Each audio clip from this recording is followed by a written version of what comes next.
দর্শক আসসালামু আলাইকুম। নতুন ভিডিও নিয়ে আসলাম আমি ডাক্তার জুলফিকার আলী। আজকে আমরা জানবো যে আপনার বাচ্চার টনসিল হলে কখন অপারেশন করতে হবে, কখন অপারেশন করতে হবে না। আমাদের বাচ্চাদের প্রায় টনসিলের সমস্যা হয় এবং আমরা অনেক সময় দেখি যে বাচ্চার মারা বুঝতে পারেন না যে আপনার বাচ্চার আসলে কখন অপারেশন দরকার হবে এবং তারা অনেক সময় সিদ্ধান্তহীনতায় ভুগতে পারেন। তো আজকের ভিডিওটা যদি আপনি দেখতে পারেন তাহলে আপনি ক্লিয়ার একটা কনসেপ্ট পাবেন যে আপনার বাচ্চার কখন অপারেশন করবেন। তাহলে শুনুন, আপনার বাচ্চার টনসিল হলেই আপনার অপারেশন দরকার নেই। আমরা যে রুলসটা ফলো করি অপারেশন করার ক্ষেত্রে ইন্টারন্যাশনালি, সেটা হলো যে আপনার বাচ্চার যদি টনসিলের সমস্যা মানে টনসিলাইটিস বলি আমরা, যেটা গলা ব্যথা, যদি 7 বার 1 বছরে হয় এবং অ্যান্টিবায়োটিকের প্রয়োজন হয়।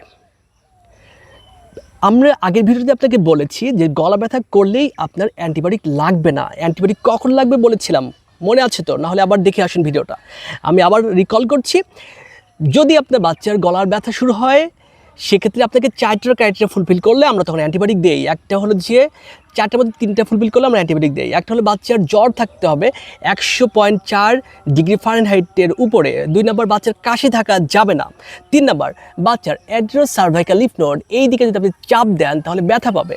এবং 4 নম্বর হলো করতে বললে বাচ্চার 2 পাশে টনসিল এইখানে যদি পুজ থাকে বা এক্সুডেট বলি আমরা, এটা থাকলে সেক্ষেত্রে আমরা 3 পয়েন্টের বা 4 পয়েন্ট থাকলে আমরা অ্যান্টিবায়োটিক দিই। তাহলে এই যে অ্যান্টিবায়োটিকটা লাগছে কিনা গত 1 বছরে 7 বার এই ক্রাইটেরিয়া ফুলফিল করে, যদি হয় যে আপনার বাচ্চার 1 বছরে 7 বার অ্যান্টিবায়োটিক লেগেছে এই ক্রাইটেরিয়া ফুলফিল করে, শুধুমাত্র তখনই আপনার অপারেশন করতে হবে। অথবা 5 বার করে হয়েছে পরপর 2 বছর, তবু অপারেশন করতে হবে। অথবা 3 বার করে পরপর 3 বছর এই টনসিলের সমস্যা হয়েছে এবং অ্যান্টিবায়োটিক লেগেছে, তাহলে আপনার বাচ্চার অপারেশন করতে হবে। এছাড়াও যদি বাচ্চার টনসিলটা এত বড় হয়ে গেছে যে বাচ্চার খেতে সমস্যা, বাচ্চার ঘুমাতে সমস্যা, ঘুমাতে গেলে শ্বাসকষ্ট হয়, এরকম দেখলেও আপনার অনেক সময় আমরা টনসিলের অপারেশন করতে বলি। বাট এই ক্রাইটেরিয়া যদি ফুলফিল না করে আপনার কোনো দরকার নেই অপারেশন করা। মনে রাখবেন, একটা অর্গান কেটে ফেললেন তো বাচ্চার কিছু না কিছু সেটা ক্ষতি হবেই। যেমন টনসিলে অনেক উপকার আছে এবং আমরা শুধু অযথা অপারেশন করব না, এই ক্রাইটেরিয়া মেনটেন করুন। তাহলে আপনারা আজকে থেকে ডায়েরি মেনটেন করবেন। আপনার বাচ্চার যদি টনসিলের সমস্যা হয় এবং যদি অ্যান্টিবায়োটিক দরকার হয় তাহলে লিখে রাখুন।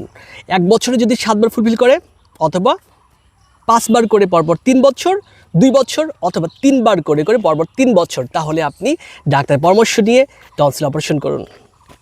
ভিডিওটি ভালো লাগলে সবাইকে অনুরোধ করবো শেয়ার করুন।